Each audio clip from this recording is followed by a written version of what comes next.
Well, you've written an incredible book, Your Future Reflection, How to Leave a Legacy Beyond Money. What do you mean by leaving a legacy beyond money?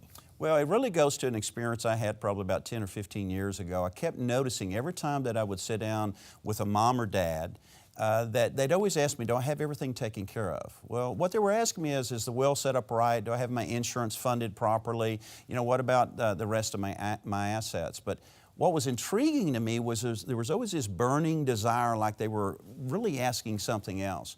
So Dad would call me in, and maybe he's letting me know I've come down with something terminal. I want to make sure everything's put in place. We talk through that. He'd pass away, so that would be the first pivotal moment. Then we go to the second pivotal moment. 60 days later, I'm sitting down with son and daughter, and all of a sudden we start talking about a bag of cash and an heirloom. They start fighting over everything. Yeah. So what I finally figured out, it's really never about the stuff. For most families, it's really about the lack of the blessing or the lack of the affirmation coming from the previous generation. Okay, so it's the values. It's the values. Okay.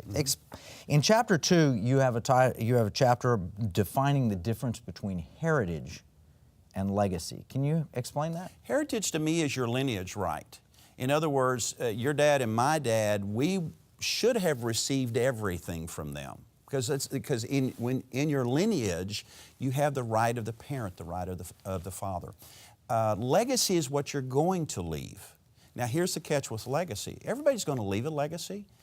Is it going to be positive or is it going to be negative? That's the problem when you do legacy planning, helping people to understand the difference. Well, let's take this to a bigger picture, because we're in the economic war room, and what we talk about is we're talking about lots of people that make up the United States of America, and we talk about the American heritage.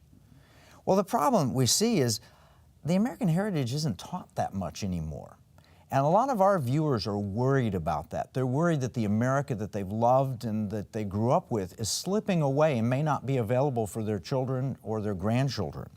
They feel like it's being assaulted every day by foreign enemies, certainly Russia, China, North Korea, Iran, but domestic enemies too. You know, they hear Green New Deal and socialism, and they see taxes, and they see all these things that are happening, and say, will my kids, will my grandkids live in the America I understood? Or will they see some progressive utopian ideal that doesn't really happen and turns into Big Brother watching and, you know, people going crazy in so many different ways? We have college professors, we've got the media, we've got all these people assaulting our values. That means that the heritage that you and I have as a nation doesn't seem to be available anymore. Do you see a difference in the understanding of America, American exceptionalism, with the different generations you talk to? Sure. I think the current generation does not see the America that we saw. But you've actually used the word. The reason it goes back to values. That if we don't start changing our core values, not only as a nation, but if we don't start changing it family by family, that America will disappear. So I think one of the things I talk about in the book is how do you have family core values that you can not only work within your generation, but 5 generations from now they can understand what, you know, great-great-great granddaddy Guy believed in and stood for.